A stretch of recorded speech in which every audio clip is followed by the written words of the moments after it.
if you're a great leader, he should have the following qualities. Number one, leader must have a clear vision.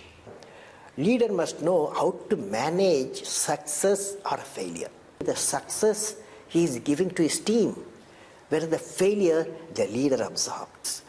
Then comes the leader should have transparency. Then the courage. Leader must have a courage to take decision. The last one must be able to travel into an unexplored path.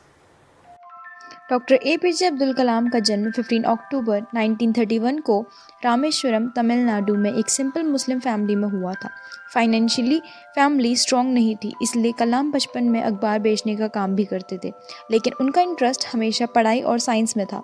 उन्होंने Madras institute of technology से aerospace engineering की पढ़ाई की, फिर इसरो और DRDO में काम किया, जहां उन्होंने इंडिया के मिसाइल और स्पेस प्रोग्राम्स में बड़ा योगदान दिया, इसलिए उन्हें मिसाइल मैन ऑफ इंडिया कहा जाता है। उनके विजन और डेडिकेशन की वजह से 2002 में वो भारत के 11वें प्रेसिडेंट बने।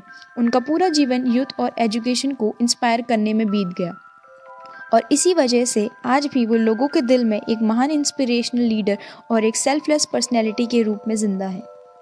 डॉक्टर एपीजे अब्दुल कलाम, जो इंडिया के मिसाइल मैन और 11वें प्रेसिडेंट थे, उन्होंने अपनी लाइफ में कई चैलेंजेस फेस किए।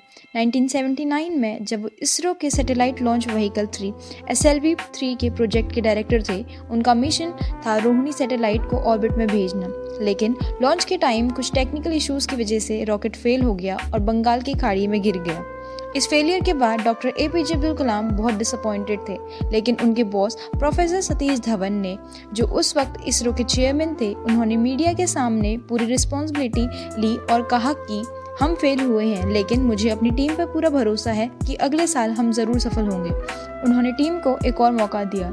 एक साल बाद 1980 में उन्होंने हार्ड वर्क और इम्प्रूवमेंट के साथ SLV-3 को सक्सेसफुली लॉन्च किया और रोहिणी सैटेलाइट को ऑर्बिट में स्टैब्लिश किया। इस सक्सेस के बाद प्रोफेसर धवन ने डॉक्टर कलाम को मीडिया से बात करने के लिए भेजा, जो उनकी लीडरशिप का एक एग्जाम्पल था। ये इंसिडेंट दिखाता है कि फेलियर से डरना नहीं चाहिए। डॉक्टर कलाम कहते हैं, फेलियर का मतलब होता है फर्स्ट अटेम्प्ट इन लर्निंग। उन्होंने सिखाया कि अगर हम अपनी गलतियों से सीखें और आगे बढ़ें तो सक्सेस ज़रूर मिलेगी। अगर आप इस स्टोरी के बारे में और सुनना चाहते हैं तो ये वीडियो पूरी तरीके से देखें। डॉक्टर एपीजे अब्दुल कलाम की ज़िंदगी से हमें कुछ इंपॉर्टेंट लर्निंग्स मिलती हैं, जिसकी फर्स्ट लर्निंग, फेलियर आखिरी नहीं है, ये सिर्फ सक्सेस की तरफ एक कदम है। मेंटर का सपोर्ट ज़रूरी है। डॉक्टर सतीश धवन की लीडरशिप दिखाता है कि अपनी टीम का साथ देना कितना इम्पोर्टेंट है। थर्ड टिप, गलतियों से सीखो और सुधारो। 1979 की फेलियर से इंडिया को स्पेस रिसर्च में बड़ी अचीवमेंट दिला। डॉक्टर कलाम अक्सर कहते हैं कि बड़ी चीज़ों के लिए छोटी छोटी सफलताएं ज़रूरी होती हैं, क्योंकि उनका अटेम्प्ट होना हमारी लाइफ में इतना इम्पॉर्टेंट है जितना सक्सेस के लिए हार्डवर्क एंड डेडिकेशन। अगर आप डॉक्टर कलाम की इंस्पायरिंग जर्नी के बारे में जानना चाहते हैं तो आप मुझे कमेंट कर सकते हैं, ताकि मैं इस वीडियो को एक डिटेल वर्जन में बना पाऊँ। एक बार की बात है जब doctor APJ Abdul Kalam DRDO defence research and development organisation में काम कर रहे थे, उन्होंने एक प्रोजेक्ट स्टार्ट किया, रोहिणी 1 रडार का डेवलपमेंट। ये एक एडवांस रडार सिस्टम था जो इंडियन आर्मी के लिए बहुत इंपॉर्टेंट था। कलाम सर और उनकी टीम ने इस पर दिन रात मेहनत करी, पर जब पहला प्रोटोटाइप टेस्ट हुआ तो वो फेल हो गया। सिग्नल रेंज एक्सपेक्टेड से काफ़ी कम थी और सिस्टम प्रॉपर्ली वर्क नहीं कर रहा था।